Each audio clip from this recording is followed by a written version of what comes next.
Okay, I'll try and be loud. We know how that works, right? This meeting's being recorded. Got it. All right. So let me close this one here and jump over to this. All right, disclaimer out of the way. First of all, I'm the reason for the code of conduct they're writing. Yeah, so basically, yeah, I am the reason for the code of conduct. I'm known to send out inappropriate programming memes. And I'm the old inappropriate guy in the room who was a big fan of Carlos Mencia to George Carlin, so that explains a lot. So other disclaimers here, you need to know that knowledge is not power. Implementation of that knowledge is power. Other things I want to say here is none of the code in here comes from work. This is all my own code. However, there probably might be at some point variations of this code that I will use for work. This code is in the public domain at this URL on GitHub. Everything is there, as you'll see shortly. So we're here to discuss RESTful APIs the HATEOAS way. All right. It's everything you wanted to know and didn't, crammed into this short time span. This is a topic that I've been arguing with people for years, shall we say, and there's a lot going on out there. But let me jump ahead. So what is HATEOAS? Well, is it possible to learn this power? Yes, it is, as Annie once asked that question. Of course, he was talking about a different power. So a little history first. I'm going to go through all the slides first, then we're going to get to the meat of the code. A little history. So about 20 years ago, Roy Fielding submitted his PhD dissertation. It was titled Architectural Styles and Design of Network-Based Software Architectures. And in there, I believe it was chapter 5 in his dissertation, he described REST, which he goes on to explain as representational state transfer. Okay, so first thing you need to know, there's a lot of controversy about this today, and it goes on forever. But it's generally accepted that this is the foundational document. There's people who will tell you, no, he wasn't the first, but it's generally accepted he was the first. And there's a reason why. So Roy was not just a PhD student, but in 1994, he had been working on with the WWW consortium, the World Wide Web. So he's one of the founding fathers of all you web developers should be worshiping this guy. He's one of the founding fathers. He also co-authored the HTTP 1 specification that your web program is based on. That's the protocol that the World Wide Web is all about. Another thing, his other claim to fame is he's one of the co-founders of the Apache web server. So you can see from his history and his qualifications, he was one of these guys in the trenches that was working on it, and then he went and got his PhD. And his dissertation is the thing that there's a lot of stuff in that dissertation. And just so you know, in the PowerPoint, PowerPoint's included along with a PDF version of the PowerPoint where all these links work.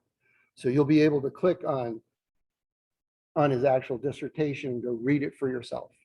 The links are all going to be in here. So this went on. So it was around 1994 to 2000 in that area that he did all this. Apache server's been out. So we're about 8 years into the web, and around 2008, he couldn't take it anymore. He wrote an article called REST APIs Must Be Hypertext-Driven.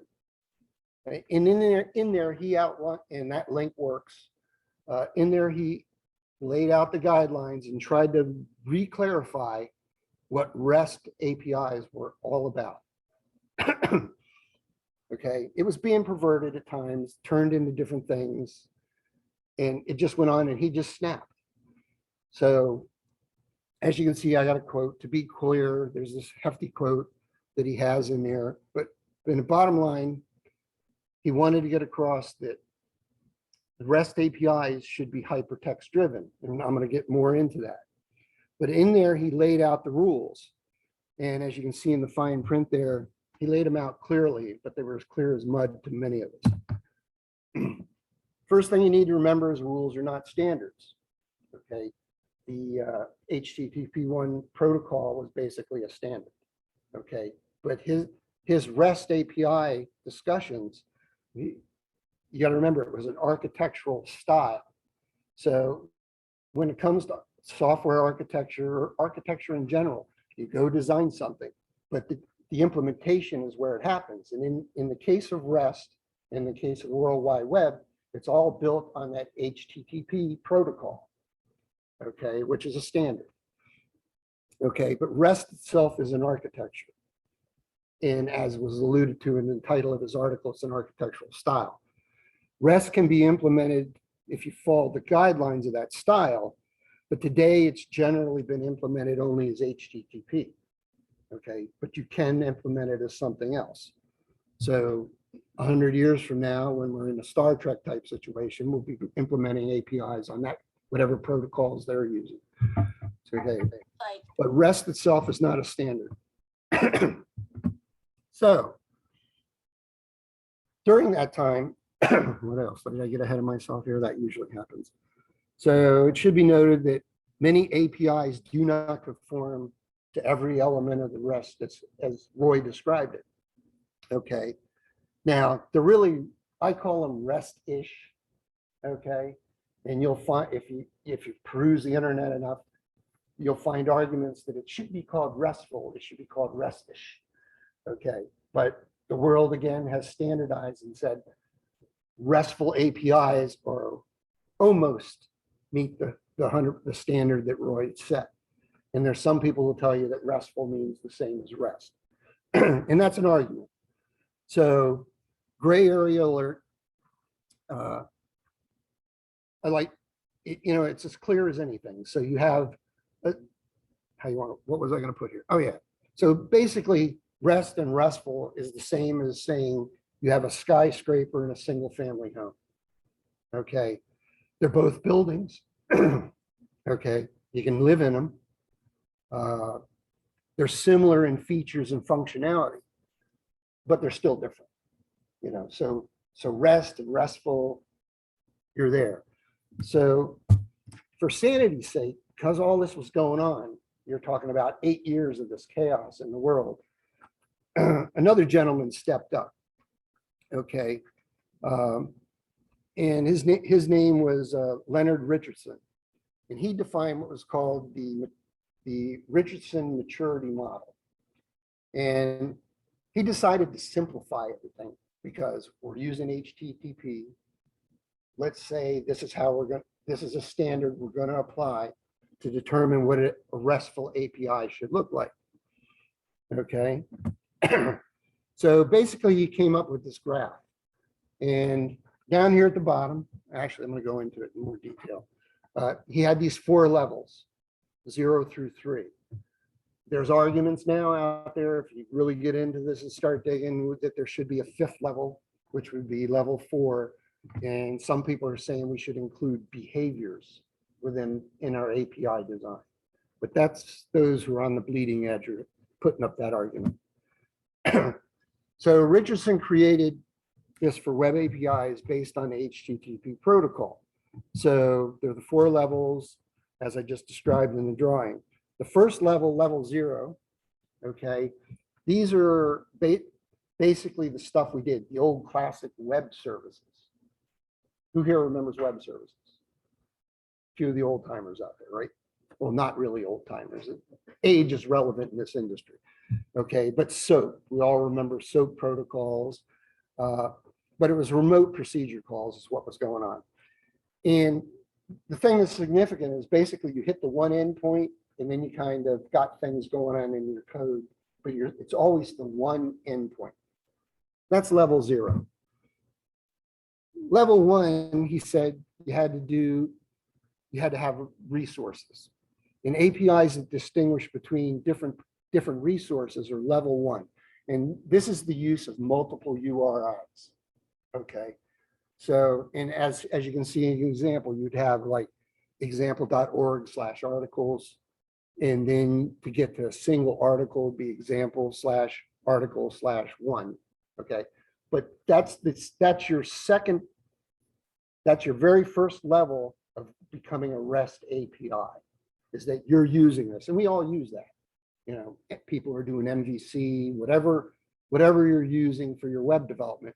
Generally, this is what you're doing, is you have your web pages set up that way. So that's level one. You have your resources. Then you start getting into HTTP verbs. And this is one of those things, this is, like I said, it's all based on HTTP that Richardson was going for. He says, okay, seems like everybody's just doing web APIs on HTTP, so let's clarify it. So, and this also had Roy rolling over after, because this came out in 2008, and 2008 is also when Roy wrote his thing. And I think the Richardson model came out before Roy's thing, but my memory of those days is rather vague. You know, could be the alcohol, who knows, it says. But you'll start using HTTP verbs. Don't say that real fast. Who here, everybody knows what HTTP verbs are? Let's see a show of hands. There's a few out there. Okay. We're talking get, put, post, those things. So if you're using those features, that's what we're talking about. Finally, hypermedia controls. Okay. Hypermedia controls basically this is HATEOAS. Okay. So now you have all your objects. It used to be in the early days of the web, it was just hyperlinks, right? Well, you started being able to make pictures hyperlinks and everything in there. So all those hypermedia controls that you could be doing on a web page, all those controls, that variety of them, is basically the foundation of HATEOAS. Now, to segue back before I get a little crazy here, where are we at here? Yeah. So one thing you need to know, when Roy did his dissertation for REST, it was in the early 90s when he started writing this, 2000. Think about this for those who remember. You've seen classic old web pages like classic ASP. Marcus is familiar with them, where it's just your hypertext page, and then you have hyperlinks in it, right? That was the early World Wide Web. You know, you had a web page, it was a static web page, you had links, look at another web page. That was the early foundation. Well, he was evolving that. And the question was, those links were all static. The vision that Roy had, and this is my perverted version of listening to him and reading his materials and stuff like that. Ultimately, and I'm really simplifying here, emphasis on simplify. The idea was you would have a RESTful API, and you could design any web page out there. You're building a web page, or even your virtual reality stuff you're doing. There's a way to go out and hit like a web page or something, right? So whatever way whatever you're writing in to go out and hit a web page, you can hit an API with. Well, the idea was you put everything in APIs. And when you hit that API, it'll give you back some data, and it's going to give you back hyperlinks, basically, or resources. Let's use the proper term. It'll give you back resources. And that's what HATEOAS is about. You have the data, and you have links, basically, that tell you what you can do with the data. And the idea was, if a RESTful API representational state transfer, all that data had the representation of what you could do with it, then you could design that front end to look at what you got back from that API in whatever format, XML, which was there at the time, and JSON, whatever. Look at that and say, okay, I've got this data and I've got these links. And based on that information, dynamically build that page. So the links were always fresh. One thing Roy never the whole thing he was going for is those static web links. That even now, I bet you all have to go back and say, oh, I got to fix the link on this page. Okay, raise your hand if you had to do that recently. Okay. The idea is if you design the front end to use a REST API where it's telling you, then every time your web page from your server reached out to that API, it would have the information and recreate that page. And the links would always be fresh. That's generally what he was envisioning. Keep in mind, we're talking the mid to late 90s here, or early 2000. So that was the ultimate vision. He says, I'm tired of all these broken links. This is how we solve it. We create RESTful HATEOAS type APIs.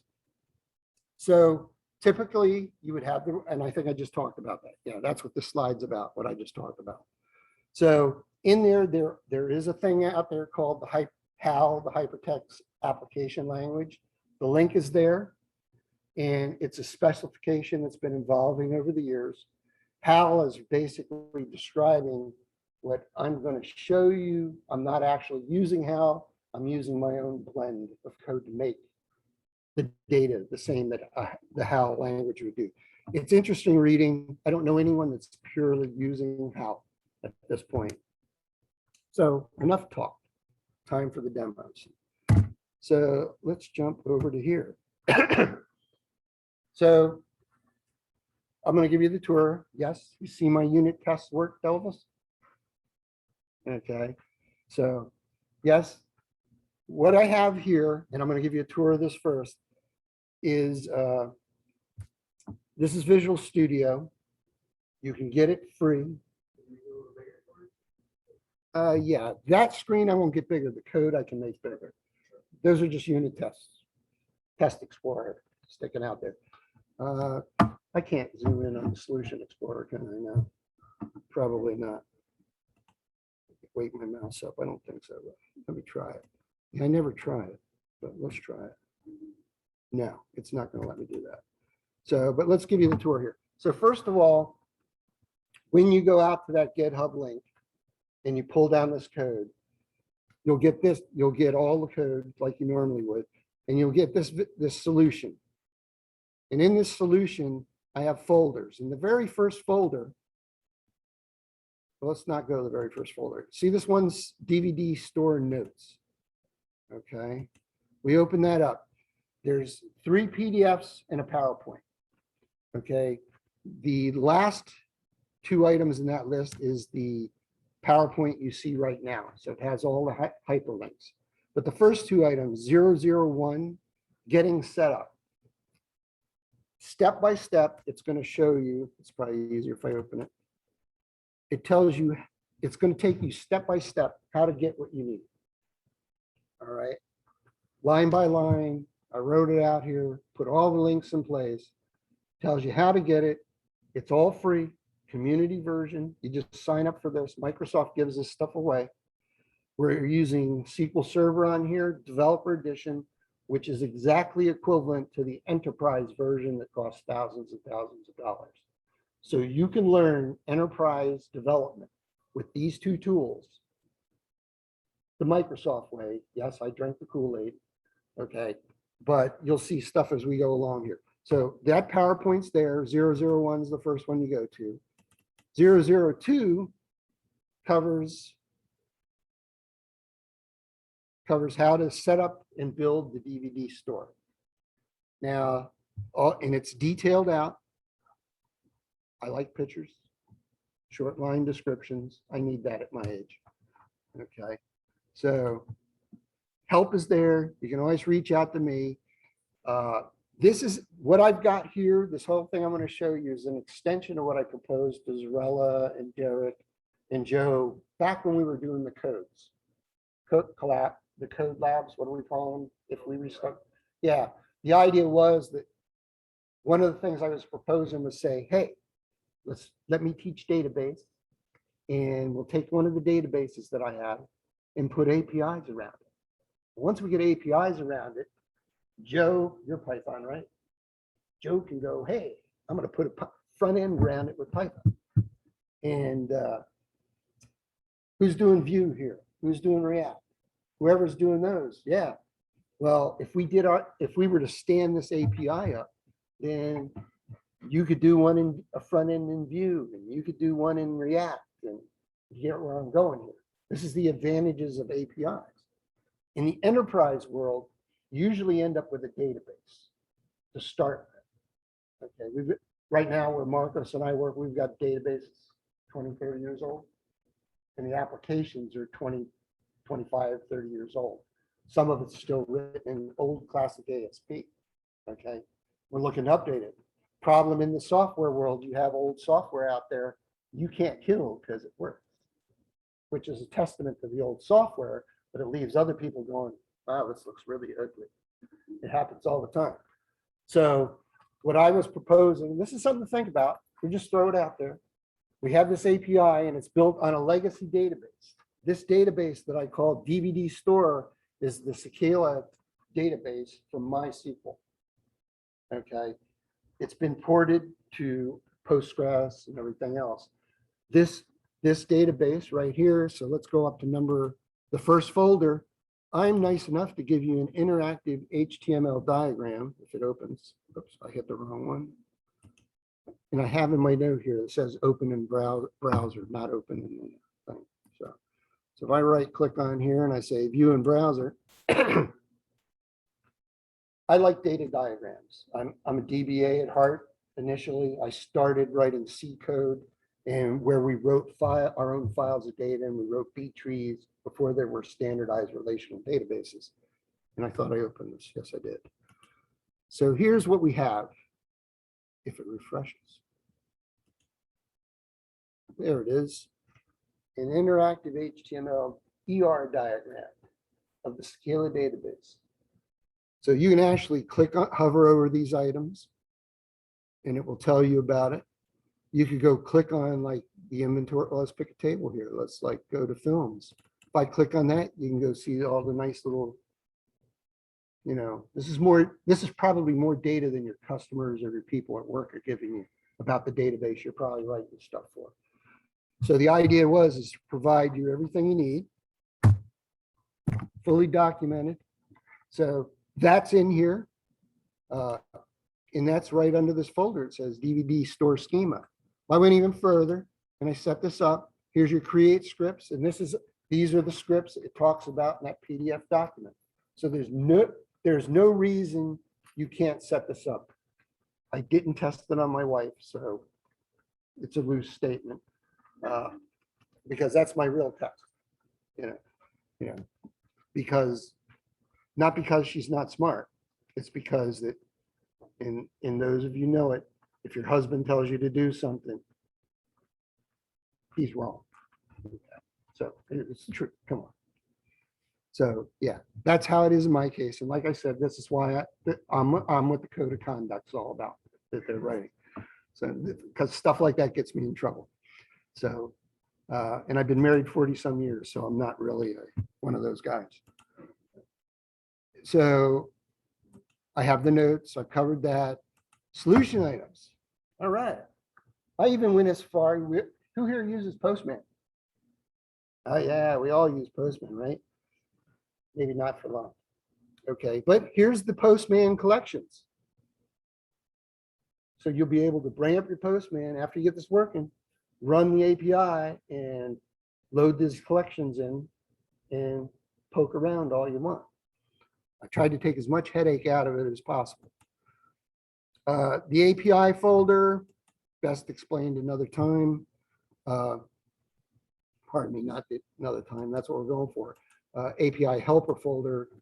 These are some of the reusable tools I got, classes and everything, as evidenced by example, because this is an example of code that I had to rewrite as your customizer. You're actually going to kind of create this class multiple ways. We're not going to go into that level of stuff.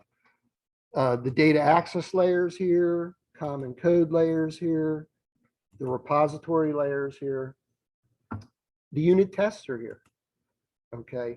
One thing I want to point out in the database scripts, the third file is actually a whole series of queries.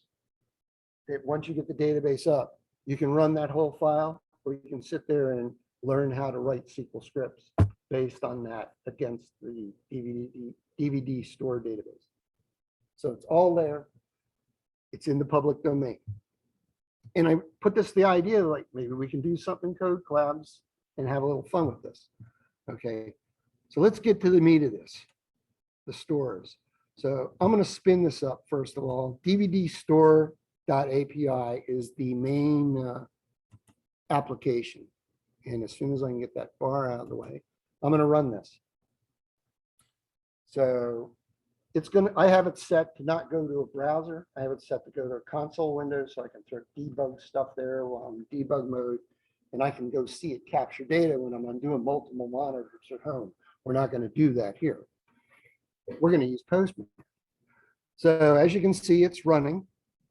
Control C to kill it and all that. Let's jump over here now. Let's get to the meat of this. So first of all, remember I said about HTTP verbs and all the features. How many here use HTTP head? Is it head? Yes, right.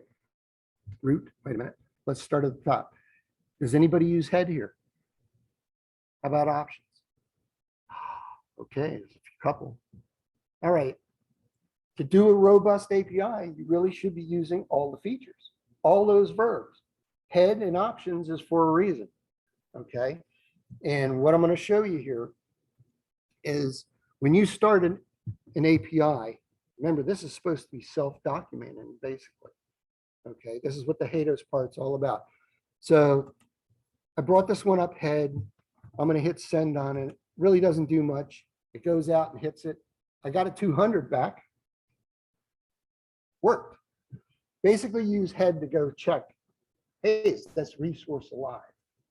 Okay, that's what I use the head for. So it's like, hey, somebody sent me this link. Here's the entry point to who was it? What was the API you were talking about? Who was it? I thought I heard somebody here say they got a new API they want to go learn or something. Sabre, the travel one, right? Yeah. So Sabre has a lot of APIs exposed. Like I used to work at American Express. So American Express is the travel stuff we go through, and they would go to Sabre and all these other ones so that we could book travel. Well, so I could go book travel because you used to travel around for American Express, but literally that. Well, the root of their APIs, they've got a hit. They have the very highest level, and they give you that. And assuming it's a properly written, I don't remember this touching that one. It should have a root level.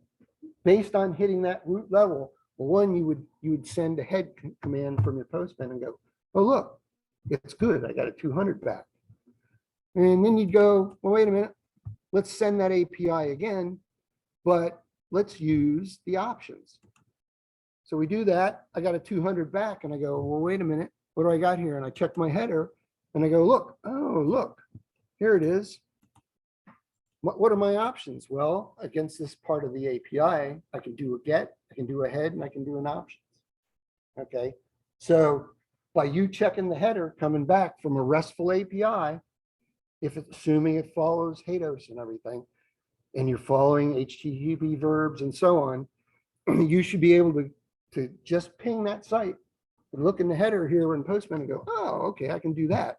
Well, what's the next thing I can do? So I go, the next one I have here is it's still the root. It's still the root, but now I'm going to do the get because I saw in options I can do the get. And when I do the get, here's where the fun begins. Let's take a closer look at this, people. This is your first sign that you're a HATEOAS compatible. You're level 3, which is the 4th level of the Richardson Maturity Model. Yes, let's take a good look at that. You see these references. Okay, now how, there's variations, so this is my own. Nobody has fully standardized what these should be. There's a lot of talk, and that's what the HAL hypertext application language thing is, as I told you about. They're talking about this. So these links right here is, right now I'm running localhost, but if we were going against Sabre, that would be Sabre whatever, API version 1.1. But see, I can do a get against that one. I can do a get against this one. And this one's what? Actors? This one's films. I'm pointing at the screen. Sorry, people. I should be doing the mouse here. So right here. Well, let's take a shot at this for a minute. Well, I'm at this one right now because you see it's marked self. See the relation? So this is where I'm at. I did a get and I'm self. You can see now if you were right in the front end that where if you were going to ping this API, you could literally crawl through the links and build out a UI auto-dynamically, like Roy Fielding envisioned when he was probably drinking at the bar with the guys one day in 1995 or something like that. And I'm only injecting that because I don't know, don't remember much about it. But I can go, hey, what's this one? Actors. I can do a get on it.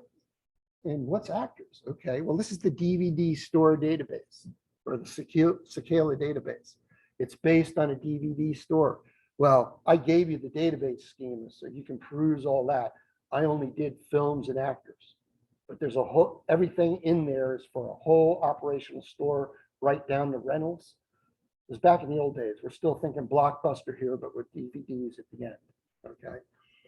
But this is what we're doing here. So this is the key. This is what HATEOAS is all about. This is those part of those hypertext controls. Let's explore a little deeper here. Let's go to actors. Wait, first, let's go back to that one. Just to prove my point, I'm going to grab this guy. Hopefully I copied it correctly and I jump over here and I'm just going to drop it in there. And does that work? Okay. What's going on the internet here? Oh yeah, that's useful, huh? Okay, so it just went out there and it said, hey, give me all that. Now, if you look, the data in there, as ugly as it is, which is why we like to use Postman so much. So if I go over here and go to the, I'm going to skip head. No, skip head. Did I keep one of that one? Oh, you know, I'm sorry, people. I did not include the the one for the get like that. However, let me show you something new. We all, show of hands, how many people here actually use Postman? Okay, all right. There's another standard out there. It's called the OpenAPI standard. Okay, so some people have heard the names Swagger, they've got other little names for it, but the OpenAPI standard, it gets implemented on different technologies. So Python, I know, uses it. I don't know if they use it, call it Swagger over there too, but Python, all the languages, any technology that you could write an RESTful API in is going to do the OpenAPI standard. Well, what's that give us? Well, in development mode, let me scroll to the top of this page here. You see that yellow link here? All right. Well, I've automatically set it up based on the OpenAPI standard. Let me copy this. Control-C. I hope I got it. Let's go back to here. Well, that's pretty ugly, isn't it? We can all agree on that, I'm sure. Let's do this. This is the OpenAPI standard. So this read my source files. We're looking for the definition files, but the Swagger implementation in Visual Studio is a little different. Like I said, depends on your technology, but it extracts the definitions here. And look, well, this is so much prettier. And look, I have descriptions here. Delete actor by ID. That's too helpful. Okay. Oh, this version's deprecated. Wait, what's this version thing? First of all, if Roy's listening now, I'm sorry. He's probably on mute. He's cursing that. But as I mentioned before, APIs should, one, his vision was you wouldn't need to go touch those links again. Well, you sure as heck shouldn't have versioning. Versioning is just as wrong. The reality of the situation is the world hasn't reached the ideal. We all have to deal with versioning our software and naturally our APIs. Well, so all of us, and the OpenAPI accounts for that, look, because first I did a version 1, then I did a version 1.1, because I was brushing up on the latest .NET technology back in November. That was November last year, to update from .NET Core to .NET 5. I said, hey, what do we do here? Well, I went in here. So if I change this, it's going to look pretty much the same because it's just a slightly improved version of the first one. Well, what's this going to get me? Okay, let's go back to actor. Well, not actor. Let's go to root. Here's that first one I did a get, right? Well, I want to try this out. I has no parameters because it looked at my controllers and everything. And I'm going to say execute it. So I executed it and look, oh, here. It gives me cut and paste curl statement for all you guys on the Mac. Okay. And here's your regular request URL. And sorry, people online, I'm touching the screen, pointing at it again. Oh, wait, and if we look, I got my status code 200. Okay. And look, there's that same data we saw in Postman, and it's so much prettier, isn't it? Okay. What's cool about this is if we're doing this, okay, Marcus and we got a proposal out there to rewrite a whole legacy system, like I talked about with classic ASP at work. Don't know if they're going to let us do it, but because of a legacy database, there's a lot of money there, a lot of value, all that data. Data's money, right? You're studying data. Okay, data's money. You got to be able to get at it, but you still need to improve your systems. The way you protect the legacy databases is wrap a nice API around it. So now we are controlling everything. We can do business stuff in there and everything below the API. And then we can just hire in somebody to write our iOS front end, somebody to write our Droid front end, and somebody to just go, we want to use React, throw a React front end on it. But we just write an API that doesn't change except for maybe a version. Sorry, Roy. Okay. But it's self-documenting. You get data and you get the hypertext controls. Okay. In this case, this was the root element that I did here. Let me refresh this. Let's go to something with a little more meat on it. Let's go to actors and do a get. Okay. See, I'm starting to get parameters. Let's try it out. Let's just execute it straight out of the box. Oh, wait a minute. I selected actor.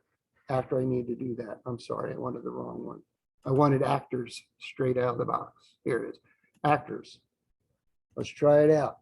I got, oh, what's this? I have all these parameters for fields, order by, page number, page. We'll get to that later. Let's just execute it straight out of the box. There's our curl statement. There's our API. But let's look at the data here. So I have data. We have data here. There's obviously, we have a first name, last name, really complex, huh? But, oh, look, what's this? Well, I have a link here. I have this link, it's to itself. And then I also have a link to delete itself. So literally, if I was to execute it, I could go delete that against my API, because obviously this API, I didn't put security on, okay? So that's one of the other things. Security is a whole nother topic we're not even covering here. But as you can see, I got all this data back. Now there's hundreds of actors in there, but what's this? I only got 10. What's this page size stuff and all that? More to come later. Well, let's refresh this a little more and take a look at it. So we had the options, we got the post, we got the put. So all this functionality, there's all my HTTP verbs. And because I wrote my code a certain way, as Marcos is well aware, I'm OCD about documenting my code. The tools within Visual Studio let me, as I'm writing my controllers and stuff, I can put descriptions in. So at the particular call for that delete, and the particular call for that, I put that little line in there. So it's delete an actor by ID. Really informative. I could have wrote a book, but you get the idea. So now with the OpenAPI and Swagger, as far as the Microsoft stuff goes, but this same API, you look at these colors, is implemented in every other technology for Python, Go, I believe, Rust, whatever, it's there. It's there, or it's in the process of being written. OpenAPI has been out a while now. Okay, it's a specification. Okay, and you see we have the films. Let's do a get on some films here just to see how cool that is. We try that out. How am I doing for time? Okay, all right, good. So we executed that. Yeah. Yeah, my camera. It should be on, but it works in Zoom, but I think because of what the problem we were having with the Zoom. Yeah, I'd rather this and not my face. I'm not impressive. So if you look here, oh, wait. Well, this is plain text. One of the things I want to show you here is I have this code written to implement JSON. I also have it written to do XML. Oops, not for that one, though. Wait a minute. I may have turned it off. Depends on which version of the code I pulled for this. Let's go to actors. And let's go down here and try it. I think this is the code that I did. I'm in head, that's why I want to get actors success. Let me do it. We're going to go try, that's why. Try it out. All right, what am I looking to show? It may have been in another version of the code. I have a lot of other stuff that I've done and other things that bring this up here. There's the data. Yeah, right now I have this set to, for the most part in this code, to only deliver JSON back, because I know most of you really don't want to see XML. But I have this version of the code written where you can select your data type as XML and you get it back as XML also. So that's the potential, because there are things, and this is one of the things I deviate from. Hypermedia and HATEOAS. You can create custom media types. Okay, there's the Atom standard and there's all these other types. You can create those. I'm of the mindset of not creating custom types if it's going to be a public interface. Something that we might do internally with it. We work for a company called Genesis Care. We might want to do the custom types. So, but in this case, we want to stay with like, here it is. You would want to stay with application JSON or application XML. We could do custom types. Okay. And Roy actually argued for these custom types. Okay. The general consensus is inside proprietary systems where you want to do tight. The idea was not to be too tightly coupled. So, but for the most part, what I've done here in this code, I didn't write any custom data types. It's all using regular application JSON, application XML, application text, and so on. But the potential's there. But that's one of the features of HATEOAS, is these custom. You may have seen it, anyone who's worked against them, you'll see them. They start VND dot whatever. Okay, that's one of the things with doing custom types in REST. Okay, but like I said, the general consensus amongst a lot of us out there, at least a lot of the old timers, is only if you really need it in a specialized situation would you write those. And that would be where you want to keep things proprietary. In our case, medical stuff. Okay, but you could see where Sabre might have custom types. Okay, because you know where you're one of those APIs where you're paying for that service to get at, like Sabre or Experian or whatever financial system, you would want that because it's an extra layer of security. It's kind of like, I'll get slapped down for it. I like to refer to it as strong typing for the web. Okay. And it's probably not a correct description. Sorry out there, Roy. Okay. But that's the way I interpret it and to get the message across. So this is part of the OpenAPI standard. Okay. And this is what we're doing in the code. Now I deviate again. Okay. We want it to be useful, and you've already seen part of it here. Okay. What do we got going? So I have these parameters, and I've written this code in a way we're going to do something where we, you know, everybody has to deal with paging data. How many of you pulled back large data sets and then you paged out in JSON in 10s and 20s or 50s or whatever, right? I know you all do it. You get that huge chunk of data back, and then in the UI, you make that fancy grid.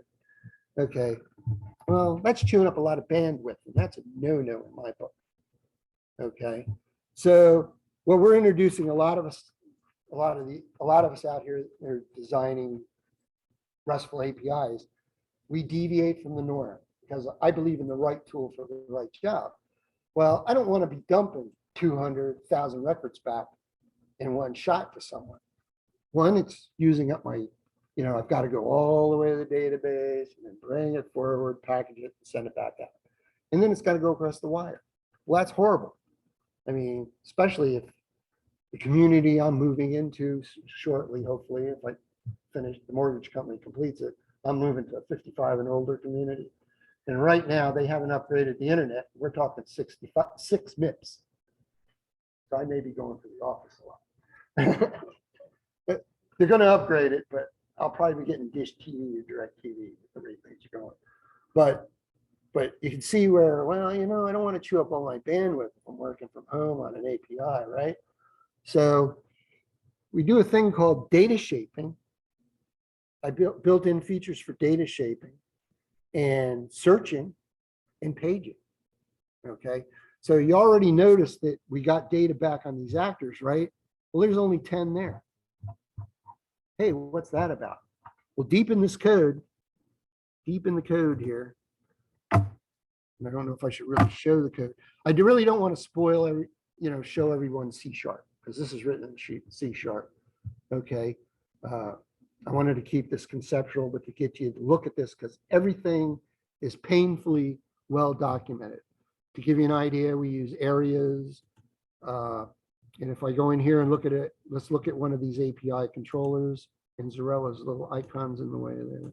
Okay, you'll see I versioned. And if I go into open up this controller here, this controller, yes, I do a lot of documentation in my code. And this is not just for show because he's seen my code at work. Okay, look, I got a code header file. Tells you what you need to know. Oh, look, tells me when I worked in the code last. Down here, and yes, I'm one of the old timers here. And generally, if you go to the end of my code, I have ancient ASCII art in there. And this one's from Roswell. Okay, so, but let me get back to the point. If we go back up here, let me go to code. What is it here? We need to go to Spade. And the Zoom bar is hiding my stuff here, so I can't get at it. Where is it? Solution Explorer. Peg that out. Got to move Zarella out of the way again. Here we go. I'm used to such really huge monitors when I work. Okay, so now I want to go here. Where is it? She's hiding. Let me do this here. There we go. I needed to get at something. Sorry.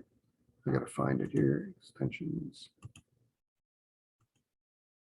Where's the Spade? There we go. It makes navigation so much easier. All right. So let's jump to that. Remember that delete one we looked at? Remember I said, what did I say? Oh, look, here's that comment that showed up in the OpenAPI because I comment my code. So while I wrote the code, that's my description, and it showed up. The OpenAPI was smart enough to go, hey, that must be what this method's about. So code documentation, I'm very big about. But if you look there, let's look further. We're documenting it. You can see the code. Now, you'll notice, not for that one, let's find the get. Let's go to the get actors. Here we go. So if we look at my method, let me shrink this down here. So if you look, I'm doing parameters. And here I'm doing from query, but I'm passing a class around. Okay, this is one of those techniques. A lot of you may still write, you're setting up, well, this method's going to take this parameter that I'm getting from a query string or whatever from a form. And you got these one or two little parameters in there. What happens when you have to turn around and add another parameter to that? You gotta go back and change the code. What the right way to do it in object-oriented based programming would be to use a class. So now I don't have to change this method on this controller. I just go and modify this class to pass my parameters. Okay, so this program is full of control ML. Right? This program is, I'm passing a model of a class that has all my parameters I need. If you look, the parameters I have fields, order by, page number. So I've standardized certain things in here that deal with paging data and certain data shaping in general, order by. So in the case of this controller, I'm doing my order by on actor ID. You know, makes sense to do it on ID, right? Well, let's go here a minute and let's try this out. Well, let's look at this here. So we saw, let's look at the data. We got Penelope here, it's actor one, because we ordered by ID, by default. Well, so now you're Mr. User, Miss User of my API. Okay. Well, order by, say, I don't want to see it by the ID. I want to see it by last name, right? That might be something we want to do. So let's do that. Let's execute it again and see what kind of data we get. Oh my, Ackroyd. We got Kirsten Ackroyd. Oh, wait a minute. The data, the IDs have changed. This is what part of what the data shaping is about. Okay, so now I've created an API where breaking the rules of Roy's rules, in this case, I've added data shaping and searching. Let's turn around here and search. Let's search for AD. All right, so now the searching on this is written. You can go look at this. If you follow it through, the searches, I have certain field columns that are designated. So this is going to search across first name and last name. So when it returns the data, well, you see it searched on first name, it found Adam, so it brought him into the picture. There's another Adam. Let's see, we got any last names with AD in it? We don't in this case. But if we change it, let's try ZE. ZE, let's see what we get back with ZE. Okay, and this is running against the API here. We look, oh wait, 0 for a first name. All right. There's a DE in Dench. So you see the searching was across first name and last name, but it presented that back because I'm searching. Okay. And I'm shaping the data, which means, well, wait, I'm still getting back that whole chunk of data. Wait a minute here. Let's go further. See this fields? Say I only wanted to see last name. Okay.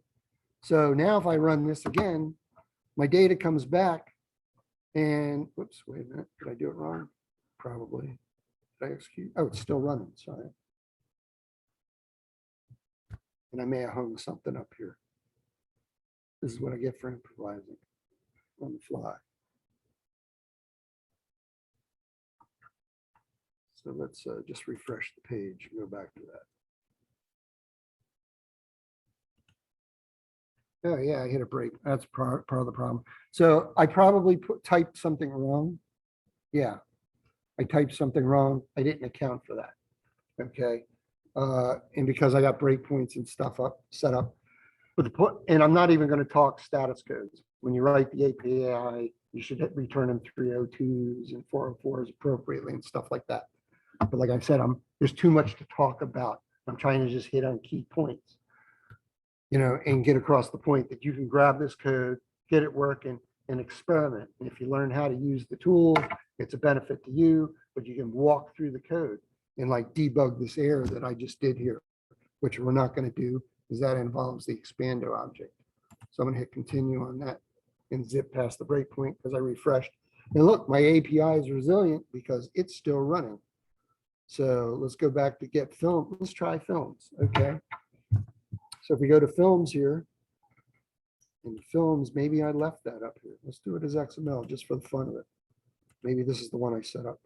No, it won't. It won't do it. Okay. XML is not allowed. All right, yeah. So it was another piece of code where I had the XML working. So let's execute that bad boy. And you'll see that the same tools are set up. Why is it not coming back? The demo gods are after me now. So where are we at? 751. So yeah, bottom line, you can see all those parameters, or it might be pulling back too much data too, because that one might have been done without the data shaping. Yeah, because I don't have any parameters. So that's one of the things. This may be trying to pull back 1,000 films. So that's part of the problem. This is why we do data shaping. Let me refresh this page. Yeah, there. So wait for page to refresh. Yeah, so did I do that one? Yeah, so I probably didn't do that. This is probably not the one. Like I said, it's a different version of the code. Get films, that's active by ID, get films. Yeah, so this one has no parameters. So that one was trying to pull back 1,000 pieces of data, rows of data, extensive details on a film. And it was only the first controller in this version that I'm putting out in the public where you have like on the actors, where you have the parameters. And that's one of the points. You don't want to pull 1,000 rows of data back. You only want to pull back what you need and not all the columns. So you want to design this to maybe let the API user have access to, like, there could be 20 columns in there, but they may only need 5 of them. So you're still going to be providing documentation for them. Okay, like I did my database schema, you're still going to be providing that documentation, hopefully, for anyone who's going to be using the API. So let's kind of wrap that up, because I don't want to get bloody in the code, because that would mean I'd have to assume that everyone understood C# or whatever, and I don't want to be that guy. Okay, I think it's more important to get the concepts of why. If you want to learn how it's done, you could fudge your way through the code, or at least you'll know where the researchers start, or say, hey, Ron, got any ideas? Because I'm doing Python or Rust or whatever, and I could try and point at the right examples versus mine. I highly encourage you to do and follow the notes, like I have in the notes section, because one, it signs you up. You get, I think it's I could be wrong on the dollar amount, but I think the first month you get like $200 to play with in Azure. And depending on different programs, you can sign up for an Azure. With Microsoft, you can get, depends on the program that you sign up for. There's student options for different things and all that, but the tools are there. We're talking, if you want to learn databases, you grab this and just look at the database stuff. The Sakila database is there. There's an ER diagram, and all the queries are there. You can get started banging around and start learning how to use SQL Server. Okay.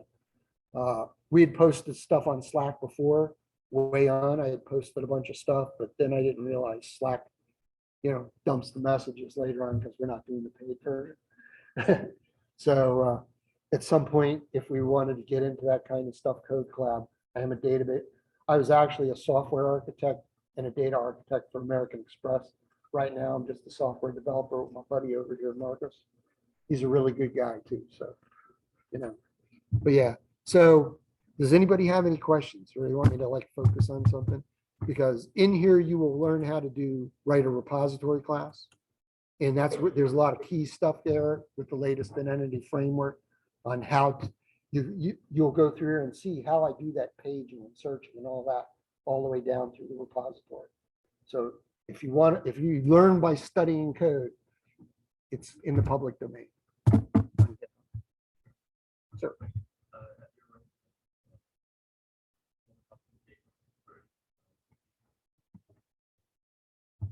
data shape performance issues.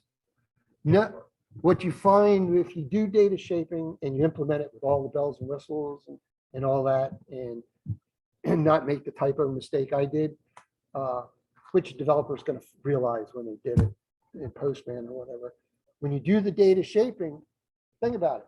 Your performance is going to be quicker because one, the database is not, first, you're not going through all the layers of code of the database and say, give me 100 records, give me 1,000 records and bring it up. It's going to come all the way up normally with 20 columns, whatever that row of data is, times 100. That's a huge chunk of data. You then got to package up, convert to JSON, send it on its merry way. But with data shaping, you're saying, hey, I want this column, this column, and this column. I only want to see pages 20 to 30, let's say, or 30 to 40, and so on. Because, and that's what those hyperlinks, if you saw those hyperlink examples when they came up, you know, as I was paging through, you had the previous and next. So if you told it you wanted a page size of 10 or a page size of 20, if you looked at the hyperlinks that come back with that data, you had the previous and next. If it was available, the link was already there, page size, the whole bit. So that was, and maybe I didn't stress on that enough. Maybe it's still visible. I have to run it up again to show you. The important thing I want to get across on the HATEOAS. Let's run this bad boy up again. Okay, bring it up again. Here we go. Yeah, this is the part I need to drive home. Is the data. Let's go here and let's refresh the page. So let's look at this data again. This is really important. Let's go try it. Forgot to do try it. And let's start, pick a page number. 30. I hope there's enough data for that. It's set for page size by default, I have it set for page size of 10. That's what I decided in my class would be. So now if I execute this, we should start around page number 30 when the data comes back. Okay. Was I in head when I did that? No, it was get actors. Okay. What did I do? Page size 30 was too big. So let's go with start at page size 10. There may only have been 300. Yeah, there we go. So as you see here, I forget how many is in each one of these tables. But if you see here, this actor is 91. There's 92 and so on. Now, if you look, the data, here's the important part. Look at this data. So for this piece of data for Christopher Berry, these are the links. It's self. This is the link to this data. Here's the delete link for this data.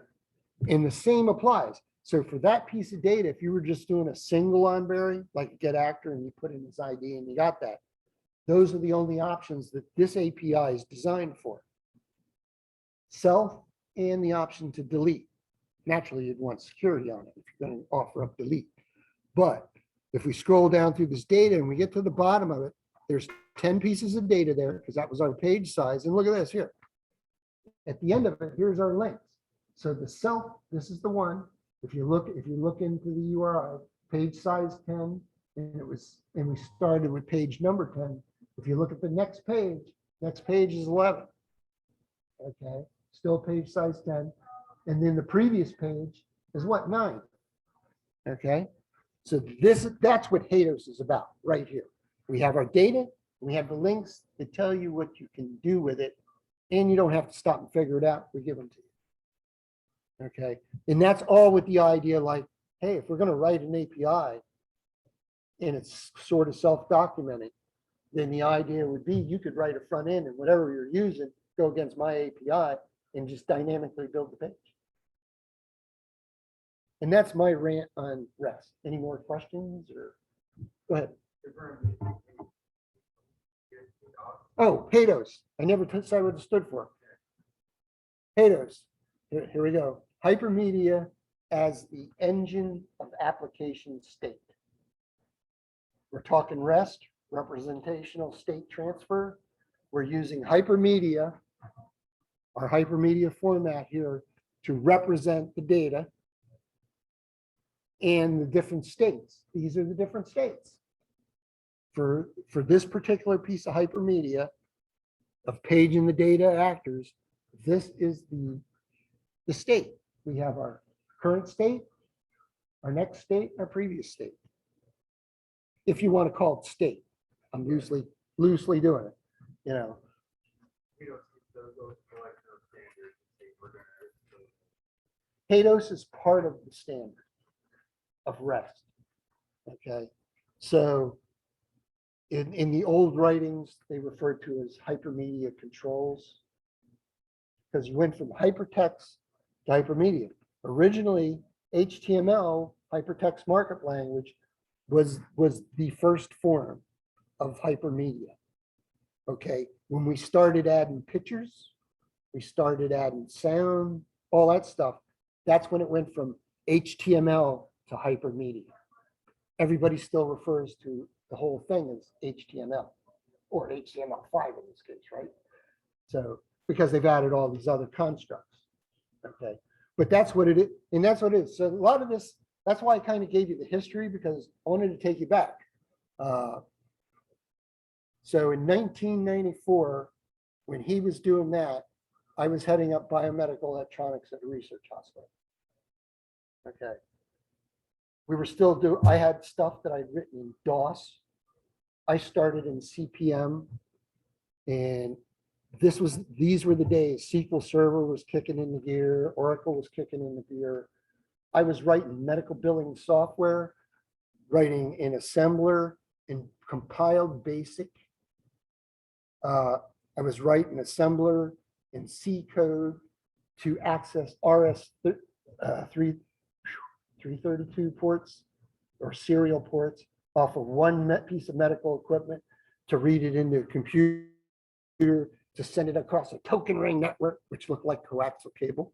Okay, so back in the old days, we came up with all these ideas. We knew what we wanted to do. So I used to write data files. All of you who went through comp sci or whatever, you heard of linked lists and stuff like that. Okay, kind of get the idea of linked lists when you kind of look at this, don't you? Okay, we deep down in those SQL Server and Oracle databases or whatever, you have a data file where the data is chained together pretty much like a linked list. Okay, and those B-tree algorithms they told you about, if you took a comp sci class, that's what we wrote. We used B-tree algorithms to write our own code to look at that data file and create an index so that we could go find that data again. And that is happening underneath the covers in SQL Server, Postgres, Oracle, whatever. All that stuff we did back in the 80s and 90s, okay, it's just had more layers of software on it to abstract away from that raw data to set in data pages on a hard drive somewhere that gets loaded into memory, things like that. So, but that's what all this is. All the old principles are just polished up and made prettier and easier to use. But underneath the covers, it's still this kind of stuff. And this is RESTful APIs are a good step forward. And it's probably going to stay like this for a while, but this is what you want to do to have a really good RESTful API. You're still going to have to write documentation. That's partly what the OpenAPI stuff is about. And the manufacturers, be whatever language you're writing with, are going to create the tools around OpenAPI so that you can do just what I've done here. You pick your favorite tool. Okay. I don't know if anyone noticed it or not, but if you look at here, if I stop this, Visual Studio does a lot of different things. But if you look here, oh, I don't have it on this one. My one at work, I have a Python tab down here. Do I have Python loaded on this? Let's find out. Python. Somewhere in here. I probably spelled it wrong, right? Whatever it is, Python. Yeah. Maybe I don't have it loaded on this machine. Oh yeah, there it is. Reset Python, Python, Windows. So I can do Python in here. I just don't have the tab. I don't remember how to tab because I haven't played with Python in the past couple months. So I forget. But yeah, there's a whole bunch of Python tools and everything that pop up in here. You know, I use Chocolate to install my Python, but I use when I play with Python and find the time to refresh a little bit on it, I use Visual Studio. And why would I do that? Because I believe in the right tool for the right job. I may say you might want to crunch a bunch of code using some Python stuff. You got a nice little file for that. Okay. But Python's still interpreted. But the rest of my application could utilize your script to crunch those numbers against Python. So in C#, I can go access and run a little bit of dynamic Python inside my code, send it off on a different thread, go crunch these numbers while I do something else in C#, because I wrote my code so I could do parallel stuff and be doing all this, and then get a little call back that says, hey, we finished that Python job. Here comes the data. You get the idea. So it's the right tool, because you got to think performance. You know, when you're doing Python straight up, it's not compiled, it's interpreted, still pretty fast. But yeah, when you're talking financials, medical, flight control systems, you know, it's the right tool for the right job. The web, you know, we're still shooting over a single wire, which is why we do data shaping, why I push data shaping, because we're sending, you know, no matter how you crunch it back here, I could be doing all kinds of stuff in C#, multi-threaded stuff, get all these number crunches, but then I got to send it back over the internet. It's still going over one wire through the internet. Okay, so that's why we do data shaping. Okay, we get all these numbers back from our Python thing. We might say, well, we only want to see this subset, like Cox regression modeling. Okay, because we're doing medical crunching on some pharmaceutical stuff. And we would just want to see the results of this variable and that variable. But we got our whole SAS data set back. It's got about 1,000 variables in it. And we're only interested in 2 columns of data. Data shaping, because we want to send just that little bit back. Only what we need. And because we're doing a pipe, we don't want to clog the pipe and have our user wait forever. Right tool for the right job. Okay, Python handles numbers really cool, you know, but you know, it is what it is. Right tool for the right job. So that's all I got. Any other questions or? For the API calls, so you query the results from the database. Yeah. That's SQL Server. Yeah. So right now, this machine has a SQL Server running on it. That's all detailed. Everything is detailed in this thing. These 2 PDF files for starters. That'll get you up in the database up and the Visual Studio installed. Those 2 files will walk you through it, getting it, setting it up, and then all you got to do is bring this up in it, and then it becomes learning mode, you know. But you should be able to get everything up and run it in Visual Studio and running against the database. And if you just wanted to do database, say, I'm not ready to do for this Visual Studio stuff, you could load the SQL Server, load SSMS, which is the SQL Server Management Studio, which is a GUI for you to run queries against the SQL Server database.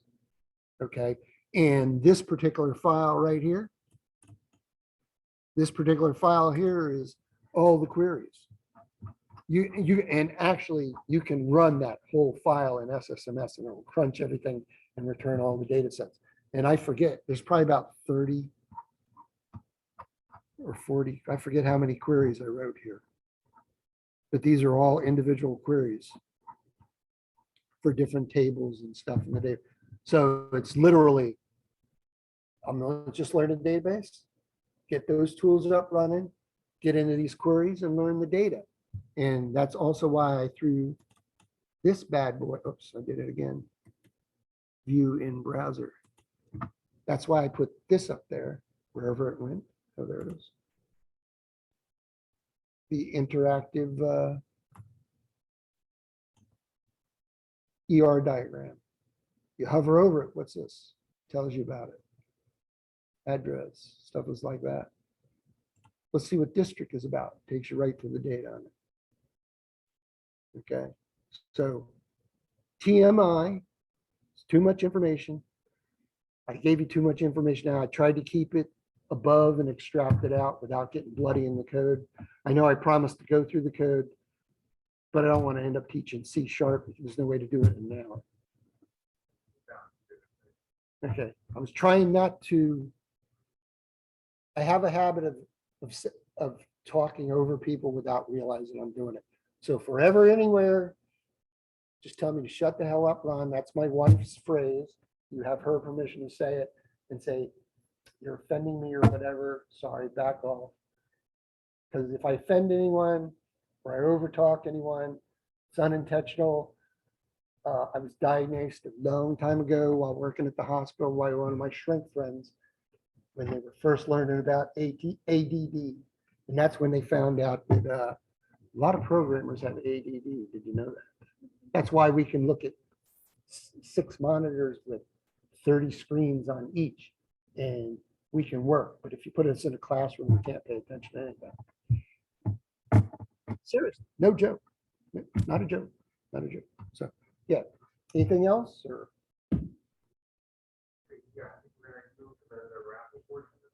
Yeah, I really hope I didn't fry anyone's brain, and I encourage you, we'll send out the link that's in the PowerPoint.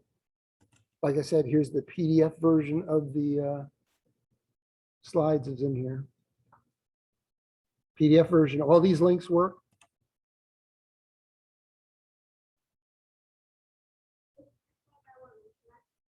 Yeah. The PDF? Yeah. Yeah, so I'll get that to you and you can, yeah. Yeah, I'm done sharing. Stop sharing. I'll mute myself. And I'm gonna turn on my camera. Just a second.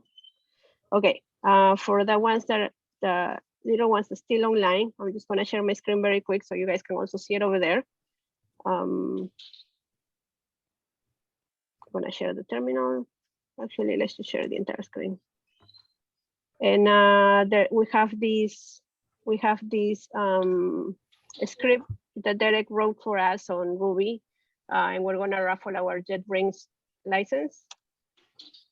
For the ones that are not familiar with JetBrains, they do IDEs, they have classes too. Their licenses are worth like $70 to $100 a year. So you can have this one for free, but the only Matt is on, he's on Zoom right now. I don't know if you can hear me, but okay, Matt got it, so I can reach out to him. I have his contact, so I can just give it to him. But yeah, thank you everyone, and you want to wrap it up? I am here. That's very cool. Thank you. You're welcome. I'm glad. I'll reach out to you on LinkedIn. Sounds good. Pub Lansdowne is the one close to here, optional, but just to connect and chat a bit more. Thank you everyone for joining. We'll see you next time. Bye-bye.